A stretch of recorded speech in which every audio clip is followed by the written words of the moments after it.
Oftentimes, I like to think about my dad as the Salvadorian Forrest Gump.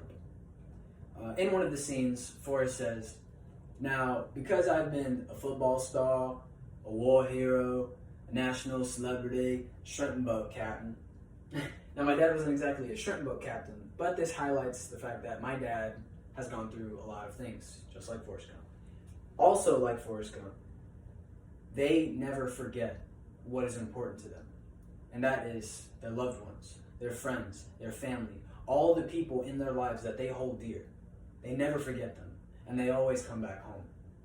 And that is why I'm super excited to share with each and every one of you just a little taste, a little tidbit, a little splash, a little razzle dazzle about my dad, the man, the myth, the legend, Juan Jose Benavides. Now, one of the things that I admire most about my dad is that he's gone through so much, like I said previously.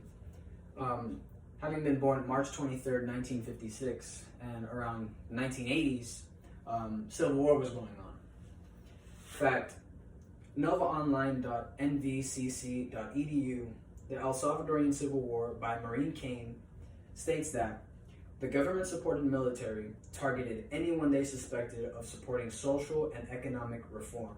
And it was very interesting to look that up and read that, because I would think back to all the times that my dad would tell me about if there was anybody who didn't like somebody else, they would rat the other person out to the police. They'd go to the police, say, "Hey, that person right there, they're with the militia. Ellos ahí son con los guerrilleros." I'm sorry. But that's how my dad would say it. And just like that, and no nothing, no justice system. The military would come down and just gun them down. They would die. That quick and easy.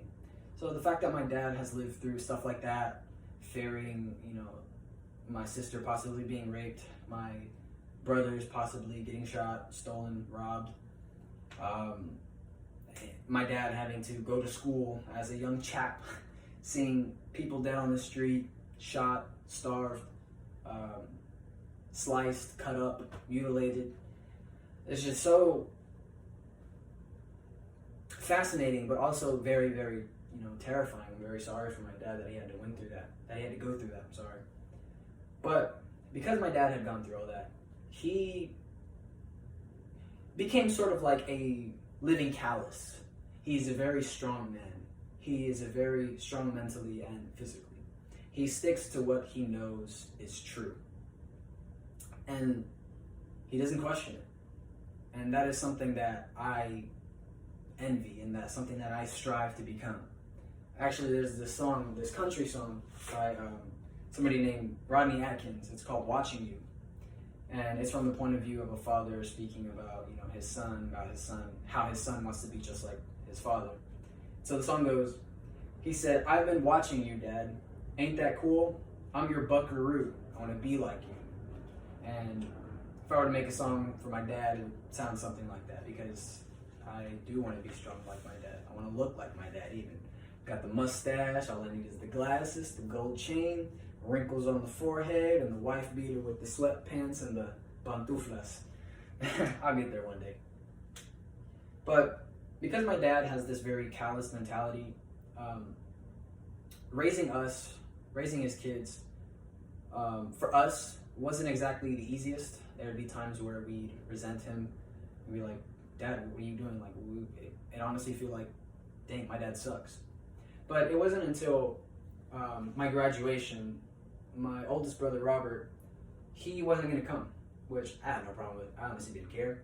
But to my dad, that was something very big.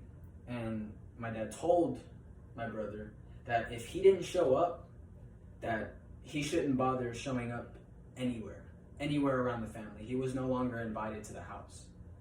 Basically disowning him. And week after the graduation, didn't show up. I didn't care. But I found out from my sister that my dad called him up, and he was basically saying, "Hey, like, whatever's going on, like, we need to fix this. I don't like how the family is separated, and like we want you to come back and stuff like that. Let's talk about this. Let's set up a time. Let's talk." And so when my sister actually told that to me, is when I was going through my own rough patch with my dad, and it made me cry. It made me cry because I realized that through all the BS, through all the dad, what the F, I realized that it was all done out of love. Like, no matter how we took it, my dad sent it out with love. And that is something that I have learned to just appreciate. No matter how it comes out, I appreciate it so much, because I know there's not that many, people out there that are fortunate to even have a dad to get on them about something, or to say good job sport, something. So super grateful that my dad has continued to show his love, in the way he sees fit, but he shows and gives love. Closing off, there's a Bible verse that I believe my dad lives up to very well. It is 1 Corinthians 16, verses 13 through 14, ESV. It says, "Be watchful, stand firm in the faith, act like men, be strong. Let all that you do be done with love." Now, because of all the experiences my dad has been through, he is strong.